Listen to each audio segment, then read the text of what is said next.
You think manipulation looks like a villain in a movie. Cold eyes, a calculated smile, someone who announces their cruelty. It doesn't. Real manipulation never announces itself. It wears the face of someone who loves you. It sounds like concern. It feels like protection. And by the time you finally see it clearly, you've already been rewritten. The scariest part of being manipulated is not what they did to you. It's what you started doing to yourself on their behalf while calling it love. So here are 7 signs. You won't recognize all of them tonight. You'll recognize the one you needed to see. The first sign. They test you with something small and watch what you do with it. Not a big betrayal, a borrowed 20 that's never mentioned again, a joke about your weight in front of your friends, "Can you cancel your plans? I need you tonight," said with just enough urgency that saying no feels cruel.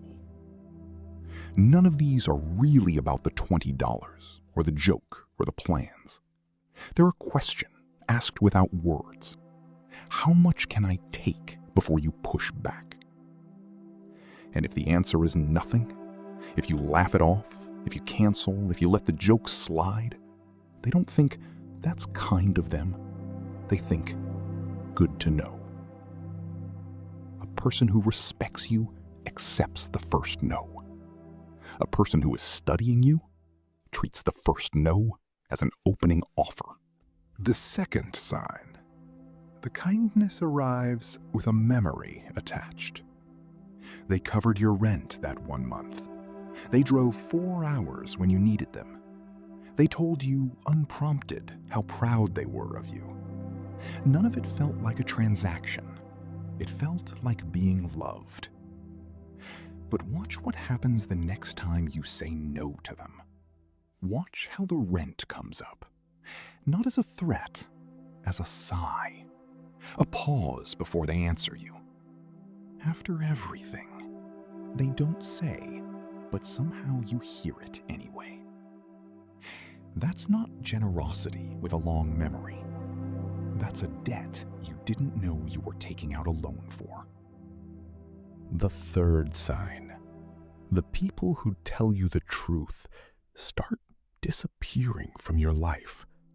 One concerned sentence at a time. "I just don't think she actually likes you. I'm only saying this because I care. Your dad's never going to change. Why do you keep going back?" Each one sounds like protection. None of them sound like a strategy. But a year later, count the names. Count who you still call. Count who you stopped mentioning because it was easier than defending them. The names missing from that list have something in common. They were the ones who would have told you what you're watching right now. A person who loves you wants you to have people. A person who controls you wants to be the only one left standing when you look around. The fourth sign. Your own memory starts to feel like something you need their permission to trust. You remember the argument. They remember it differently, calmly, patiently, the way you'd correct a child who misheard something.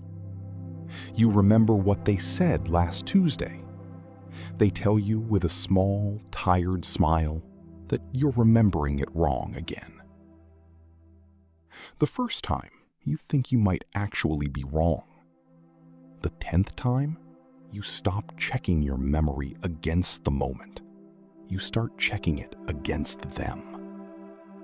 That's not a disagreement. That's a hostile takeover of your reality. The fifth sign. The thing you only told them once comes back months later as a weapon. Maybe it was the thing about your father. Maybe it was the time you cried about your body. You said it once, in the dark, because you trusted them with the parts of you no one else got to see. Then, in an argument about something completely unrelated, it surfaces, not as an attack, never that direct, just a comment that happens to land exactly where you're softest. Deniable, casual, precise. And you stand there, bleeding from a wound you handed them the knife for. A trustworthy person holds your secrets like glass. A manipulator files them away like ammunition. The sixth sign. You end up apologizing for the thing they did to you. You bring up something that hurt you. By the end of the conversation, somehow, you're the one explaining yourself. For misreading them, for being too sensitive, for bringing it up wrong, for not understanding what they were really going through. They didn't defend what they did. They just made the conversation about something you did instead. And you, wanting so badly to be fair, followed them there. You walked in hurt. You walked out guilty. Notice how that happened. The seventh sign. They're unreachable exactly when you need them, and warm exactly when they need you. Your worst week in years, and somehow they're busy, distracted, going through something themselves, every time. Then they need a favor, or an audience, or someone to tell them they're a good person. And suddenly, you have their full attention again. Warm, present, exactly what you'd been missing.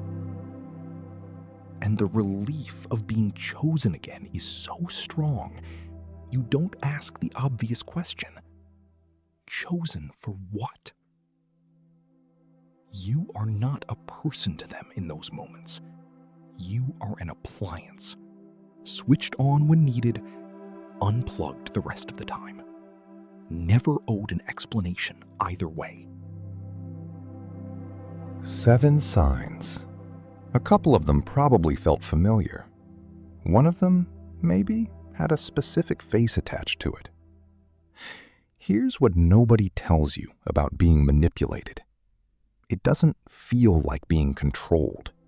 It feels like being devoted, like loyalty, like patience, like love that's just a little harder than it should be. You don't catch it in the moment because it's wearing the costume of every virtue you were taught to be proud of. That's why kind people get caught in this more than anyone. Not because they're weak, because they were taught to read cruelty as misunderstanding and patience into what was actually a plan. Here's the part worth sitting with. The manipulator didn't build the crack they used. For some of you, it was already there, left by someone or something long before this person showed up. For others, it's simply that you were raised to be agreeable, and agreeable people make easy doors. Either way, they didn't make the crack. They found it and used it as a way in. That's not your fault, but it is now something you can see. And what you can see, you can stop walking past. The manipulation ends the moment you stop needing their approval to know you're real. Machiavelli wrote that everyone sees what you appear to be, but few experience what you really are. The manipulator has only ever met what you appear to be: useful, patient, easy to keep. They never bothered learning what you really are, because what you really are was never going to be useful to them. Next time someone's kindness arrives with a quiet cost, you'll feel it half a second before you can name it. A small flinch. A pause in your chest. Don't explain it away this time. That flinch isn't paranoia. It's the part of you that's known the truth the whole time, finally getting a word in. 7 signs. One of them has your name on it. You know which one. You knew before I finished the sentence. Not everyone who just nodded along was picturing the person who hurt them. Some of you were picturing someone you've done this to. Everyone sees what you appear to be. Few experience what you really are.